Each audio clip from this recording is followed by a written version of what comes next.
मार करके ताड़ करके निकल जा रही हैं। उसको थाना में, उसको कोर्ट में कोई सुनवाई नहीं है। उनको खाने का आत्र नहीं है, उनको रहने का आत्र नहीं है, उनके परिवार भी नहीं है। ये है कि हम औरतों को कमाई खाते हैं, लेडीजों को कमाई खाते हैं। ये काम हम नहीं करेंगे। हम भी कागज लिए, हम कहे तो आपको हम प्रमाण दिखा दें। मेरी बेटी जब सुरक्षित नहीं है तो हम कैसे बेटी को पढ़ाएंगे? अरे अच्छा, अगर हम ये जान जाते तो हम अपनी बेटी को अपने पेट में ही मार डाल। कि कांग्रेस को लाना है और मोदी और योगी को भगाना है। अब हमारे गोरखनाथ की धरती पर जो यहाँ के मुख्यमंत्री हैं, अब वो भी बिल में घुसरने का काम कर रहे हैं। में जहां प्रियंका गांधी मंच पे मौजूद हैं, मंच पे तमाम बड़े नेता हैं, कुरारपीन सिंह, अजय कुमार लल्लू और तमाम बड़े नेता। हमारे साथ रैली में एक महिला भी हैं, सिद्धार्थनगर से रंजना मिश्रा जी, भावी प्रत्याशी स्वरतगढ़ विधानसभा 302। मैम ये बताइए, पूर्वांचल में जहां पे भाजपा पूरी तरह से हर सीटों पे कब्जा किए हुए है, क्या लगता है कि ऐसे में भाजपा की सीटों पे किस तरह से कांग्रेस अपनी न्यूज जमा पाएगी? अब कांग्रेस अपने आक्रामक रूप पे आ गई है, अब इसको कोई रोक नहीं सकता है और भाजपा का नको नस्तनाभूत होना है। अभी तक इनके जो भी चले हैं वो बेईमानी के राज पे ये टिके हुए हैं, लेकिन इसका भंडाफोड़ करने के लिए स्वर्गीय श्रीमती इंदिरा गांधी के पोती, उनके पोते राहुल गांधी और प्रियंका गांधी जी अब खड़ी हो गई हैं। अब ये ऐसे मोदी जी के और योगी जी के हलक में अटकेंगी कि ना तो ये निगल उगल पाएंगे और ना तो ये अपने आप को पचा पाएंगे। ये केवल गुमराह करने का सीएम सिटी गोरखपुर है, ऐसे में गोरखपुर से इस चुनावी रैली की शुरुआत जो हुई है प्रियंका गांधी की, क्या लगता है क्या संदेश जाता है? अब आपको तो खुद ही, आप तो भाई स्तंभ हैं, आपको तो खुद ही लग जाना चाहिए कि ये हमारे मुख्यमंत्री जी की धरती है। ये मुख्यमंत्री जी के सरजमी पर अगर प्रियंका गांधी जी के आगमन पर इतनी बड़ी भीड़ है तो आपको तो रास्ता अब हमको दिखाने की जरूरत नहीं है।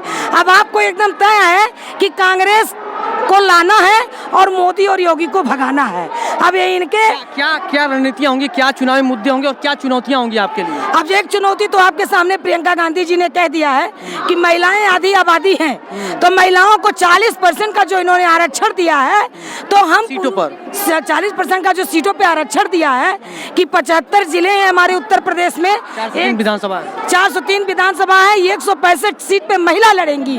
तो अब जहाँ नारी शक्ति खड़ी हो गई तो वहाँ इन लोगों का अब तो कुछ चलने वाला नहीं है। अब ये रणनीति का तो पहला एजेंडा है, उसके बाद में भ्रष्टाचार, बेईमानी, इनके सारे उसको जान करके अब ये पूरी तरह से, अब ये जैसे चूहा जब थक जाता है तो बिल में घुसने का प्रयास करता है, इसी तरीके से अब हमारे गोरखनाथ की धरती पर जो यहाँ के मुख्यमंत्री हैं, अब वो भी बिल में घुसरने का काम कर रहे हैं। अमित शाह एक रैली, गृह मंत्री अमित शाह ने एक रैली में संबोधित करते हुए कहा कि उत्तर प्रदेश में बेटियां सुरक्षित हैं, आप रात में भी यहाँ पे सुरक्षित आराम से घूम सकती हैं बेटियां। नहीं, उनका तो कहना एकदम गलत है। देखिए बहन भी बता रही हैं।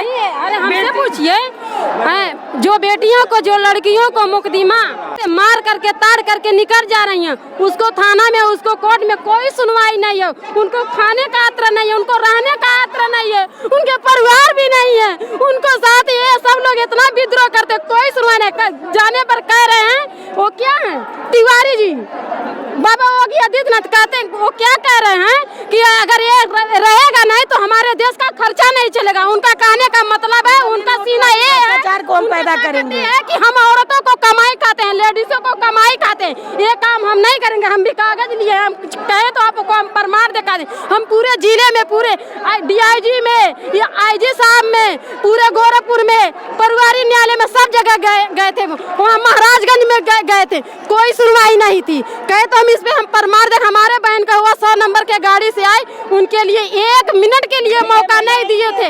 अगर बहन के साथ खुद भी दुष्कर्म हुआ, इनके बहन के उसको 6 महीना जेल तक। लेकिन ये जब अपनी बात को कहने के लिए ले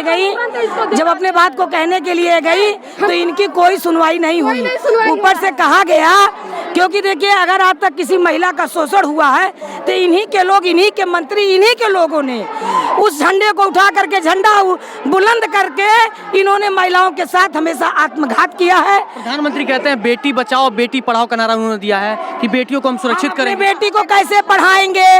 वो तो आपसे कह दिए कि बेटी बचाओ बेटी पढ़ाओ, लेकिन मेरी बेटी जब सुरक्षित नहीं है तो हम कैसे बेटी को पढ़ाएंगे? अरे अच्छा, अगर हम ये जान जाते तो हम अपनी बेटी को अपने पेट में ही मार डालते। इस दुराकारी प्रधानमंत्री के, इस विनाशकारी मुख्यमंत्री के उस पे हम बेटियों को पैदा नहीं करते।